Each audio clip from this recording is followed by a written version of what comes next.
In this video, you and I are diving into a powerful tool for pen testers and security professionals, SQLmap. If you're into web app security, SQLmap is one of those must-have tools for your kit. But what exactly is SQLmap?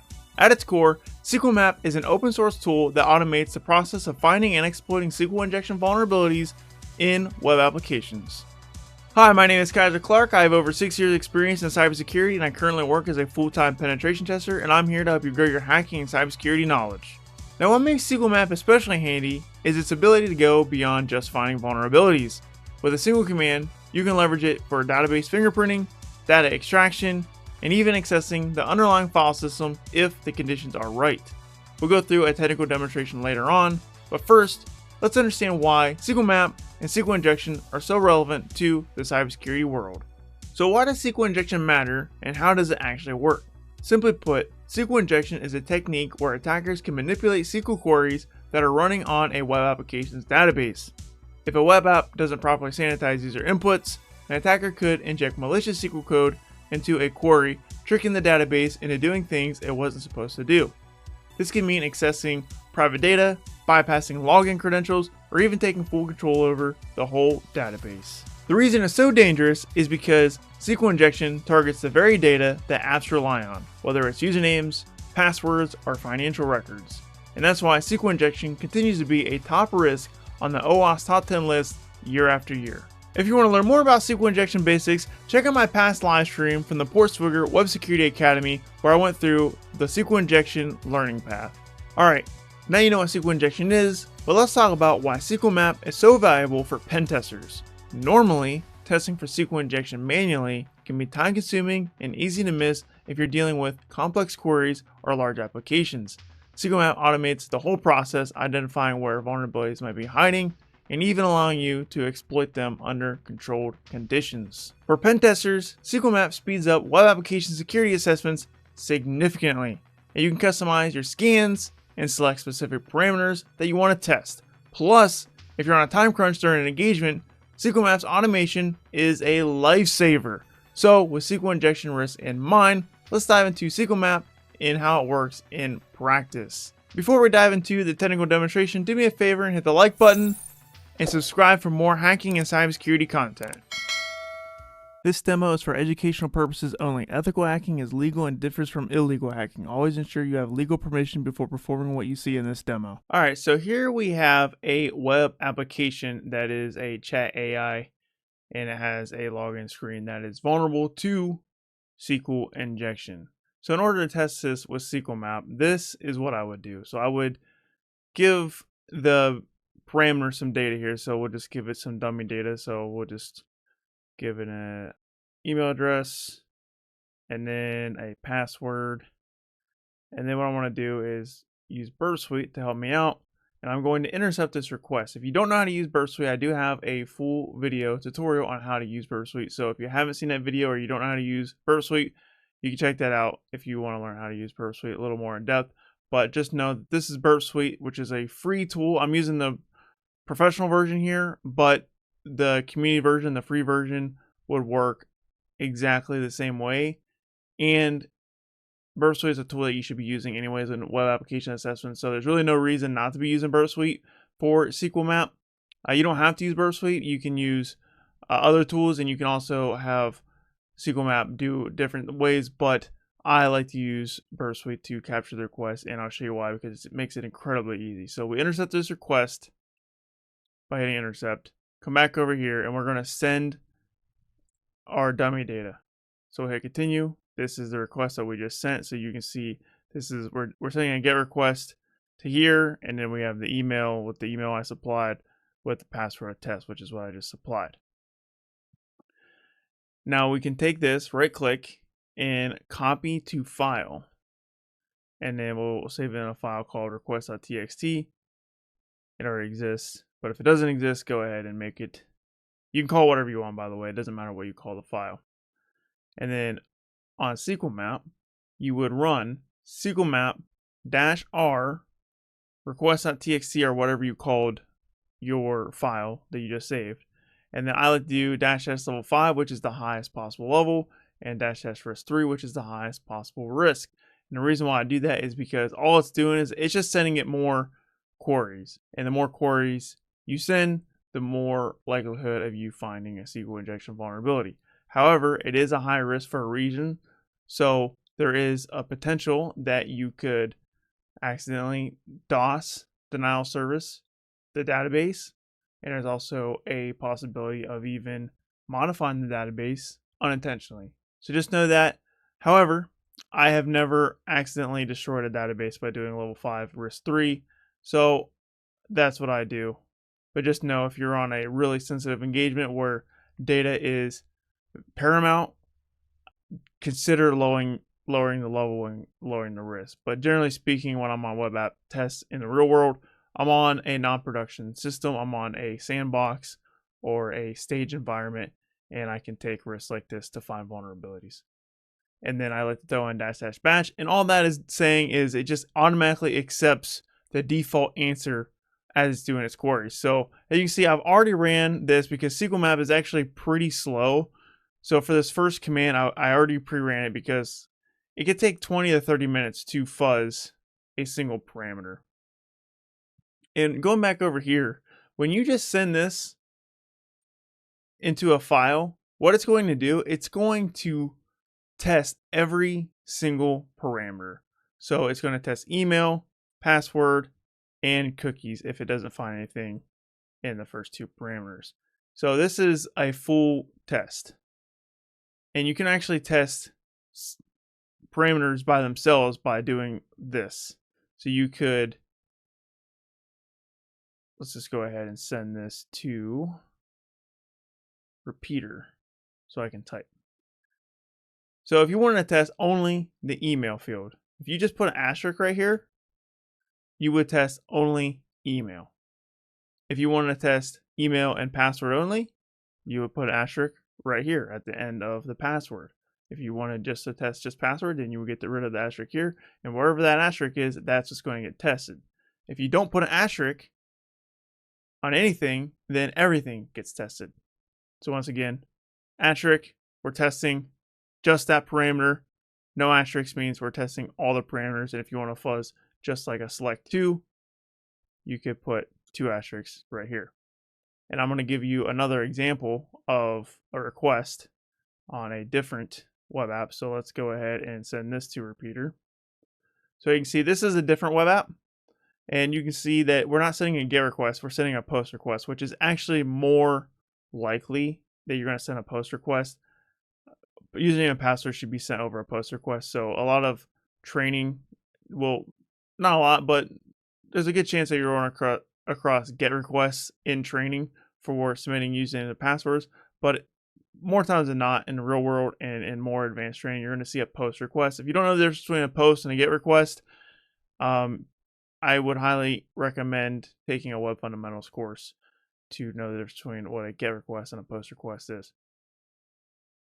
But as you can see with this request, we don't have the data up here. So if we go back over to the first request, we have what we're submitting up here in a GET request, whereas a POST request, there's nothing here, and what we're sending is down here. And as you can see, these are all the parameters. So we got the name parameter. In this case, I'm sending Kyser. We got the age parameter, which I'm sending Clark. I don't know why I put my last name as the age, but I did.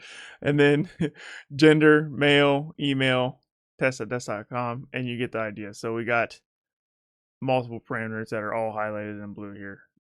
And if I right click and say this to a file or copy to a file, it's going to test name, it's going to test gender, it's going to test email, it's going to test address, phone number, and blood group. This is like a blood donation application over the internet.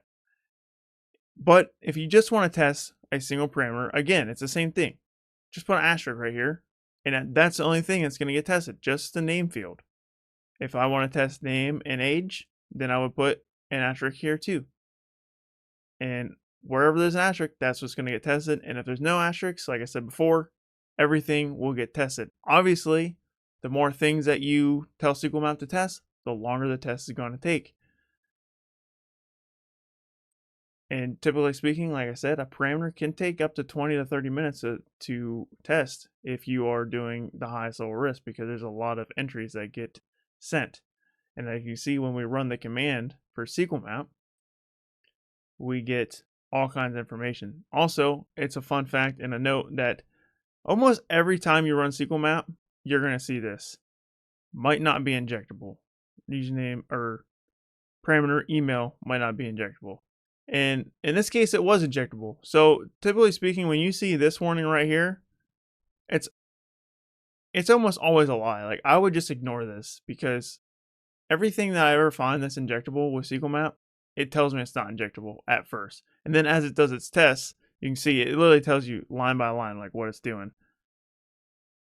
And the reason why we did batch was it automatically accepts the default answer, because sometimes if you don't include -- batch like up here, it's going to stop and it will say something like, it'll ask you a question. Test shows that the backend database management system could be MySQL.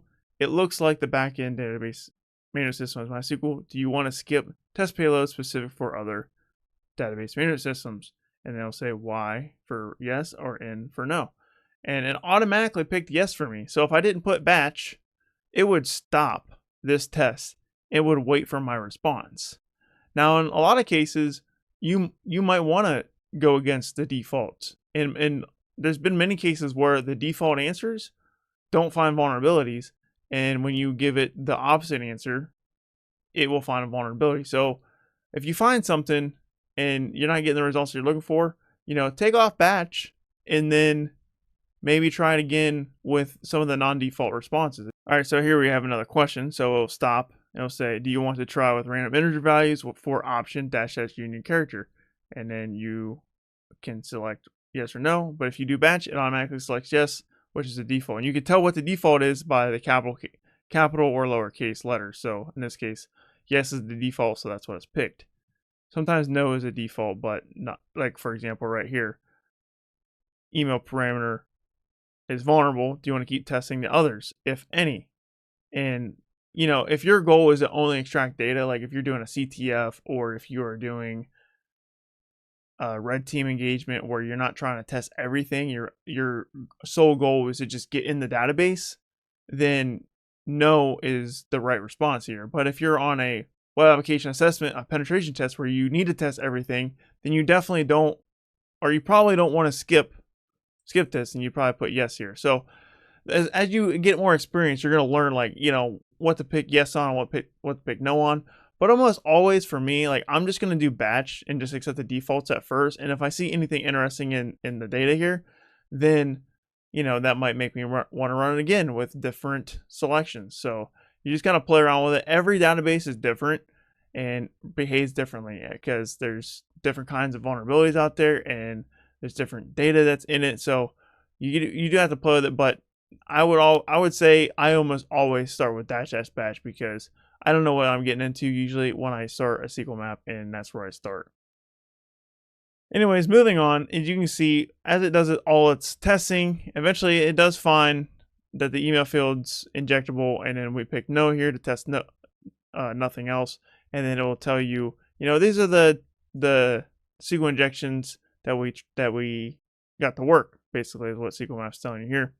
And then you can see that it fetched the data and put it in a folder. So it created a folder for me here.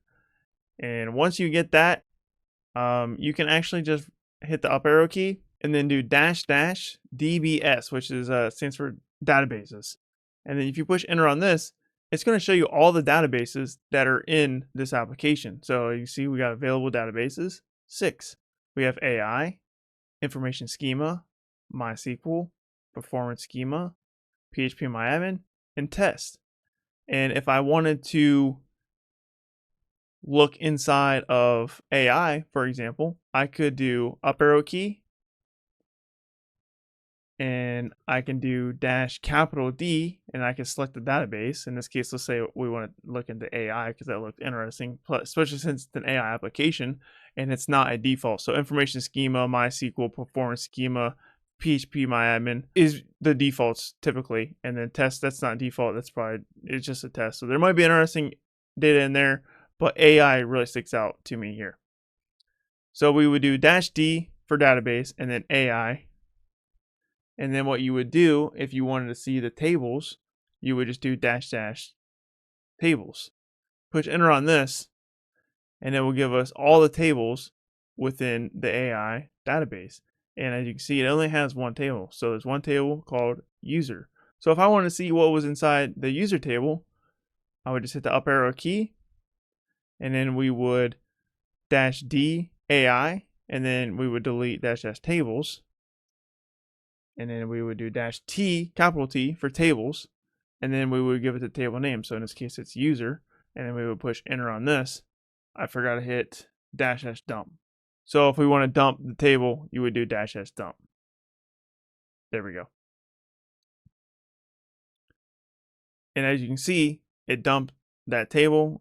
We have the email, and then we have a password, and then we can use that to log into the application and further our pen test.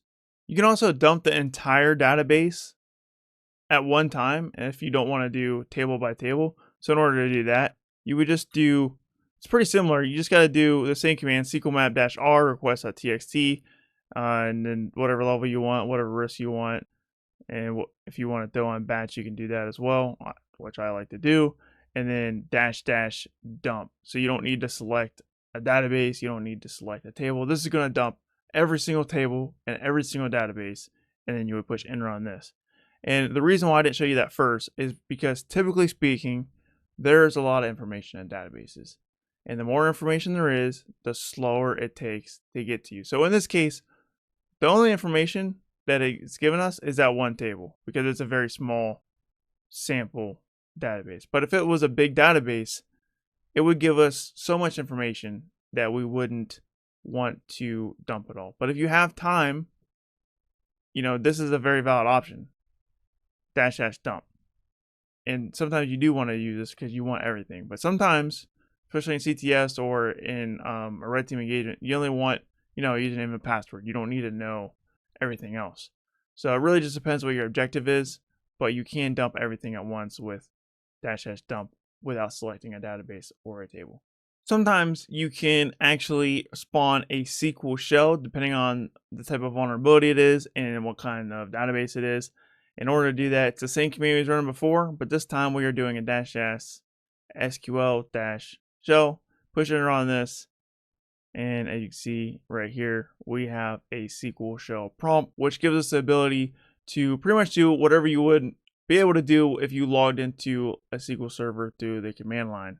So you can view databases, modify them, and pretty much send whatever SQL query you want without having all the filter stuff. You can just send raw queries from right here, which is really cool. And sometimes you can actually spawn OS level shells with --os-shell within SQLmap. You'll push enter on this, and then it will try to spawn an OS level shell. In this case, it is not going to work, but it is always worth trying if you're trying to get a shell on the machine. And I would say the chances of this actually working are kind of slim, but it's always worth checking out anyways, because sometimes it does actually work. I have seen it work. There's also another way to run SQLmap by providing a URL instead of providing a request file. So if we do SQLmap-u and then our URL and then the method and then -data-p for whatever the parameters you want to test. So in this case, email and password. And if you're wondering where I got this from, if you go over to your browser and you hit F12 and you go to the network tab right here and you give it the dummy data, hit continue, you will see, if we click right here, this is what we just sent, and we can see that this is the exact request that we just sent, which is a get request to here. So you would just copy this and then you would plug it in right here, and then you just specify the method, which in this case it's get. If it was a post request like that other example I showed you, you would put post here and then -data, and the data that you're sending is, or the parameters you want to test would go in the -p. So in this case, we want to test email and password, and this is going to work exactly the same way. Personally, I like to use the request option, which is why I showed it to you first, where you save it to a file and then just run it, because it's always the same command. It never changes. If you just right click, copy the file, like you don't need to know what to put in here, and it minimizes typos. And honestly, I think it's easier just to, instead of saying, oh, I want to test email and password, typing that out, just put one asterisk in the file and call it good. But if you like this way is actually probably taught first in most courses. So this is probably the more common way to use Sqlmap in most courses, and tutorial is going to show you this if you do decide to do further research after this, which you should, because this is just a kind of introduction to Sqlmap. I guess it could go a little deeper, because if you do Sqlmap-H, or we can do -HH, you can see there is a ton of options. Look at all these different options you can do. We've only scratched the surface here, and we covered the basics, and those are honestly the main things that I like to do with Sqlmap. I don't dive too much deeper into it. If I found some weird or quirky SQL injection vulnerability, then I might dive into these other options. There are other options you can try, and it just really depends on the type of application you're doing, what kind of test you're doing, what your objective is, and you might want to go deeper into this. Like, for example, I have messed around with the write file in, I don't know where that is. There's a way to write files to the database, or to the underlying operating system, which is really cool. But this is a lot of output that I can't really find right now. But the moral of the story is there's a lot of options that you can explore with Sqlmap. And like I said, we only scratched the surface. And if you want to get hands-on with Sqlmap, I've been using the TryHackMe Sqlmap basics room. This is actually a room that I've never done before. I just needed a room that had a SQL injection vulnerability that I could stream, because there's a lot of courses that I've done that I'm not allowed to stream, like offensivesecurity and TCM security and stuff like that. And Hack the Box Academy, you can't stream them once you get to like the higher level stuff. But TryHackMe lets you stream stuff, which is why I kind of keep my TryHackMe account alive nowadays. But if you want to try out Sqlmap, definitely get on TryHackMe. It has loads of other rooms that you can try out, but this is what I use for testing, and it tells you probably a little bit more than I told you in this video. I just really gave you an overview, and like I said, it kind of shows you the basics, bare bones, and it walks you through this step by step. And then towards the end, it actually tells you, how to intercept the request, or it tells you that you can intercept the request, but then it tells you, no, learning how to intercept and capture post requests is out of scope for the stream. So it doesn't even teach you that. So that's why I cover that first, because most courses actually don't teach you the method that I taught you when I first started the video. So that's why I covered it first, because I think it's essential, and I think it makes it a lot easier. And that's why I felt compelled to make this video, because no one really tells you how to do that. It's kind of, you have to figure out on your own. And there is also a practical exercise at the end, which is what we did here with this chat AI bot. So I kind of spoiled the room for you a little bit.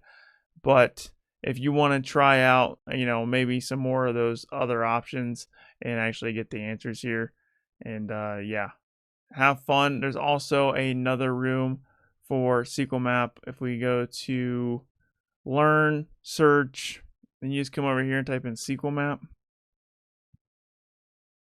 there's another room called Sqlmap, which is what I was going to do at first. I actually started to exploit this for this video, but this was painstakingly slow that I just could not make a video within this room. So if you need a challenge or you want more practice, check out this room. This is very slow. I found the injection point, and I started dumping the database, and let me tell you what, when you have a time-based vulnerability, it takes a long time. Like, it literally dumps the database one character every like 5 seconds. And it's like, if it's a big database, it could take days to dump a database sometimes. So it just really depends. And like I said, this one's a lot slower. So if you want more of a challenge, or you want to play around with more, then this is a good room to check out. But that should be enough for you guys to get started with Sqlmap. So get out there, have fun, and hack legally and ethically. If you enjoyed this video and you want to get started with other hacking tools, you have to check out this playlist right here, where I teach you some of the most popular hacking tools that are out right now, and the tools that you need in order to be successful in the field of penetration testing and cybersecurity. So if you're serious about growing your hacking and cybersecurity career, click this playlist, and get started with your practical technical skills today.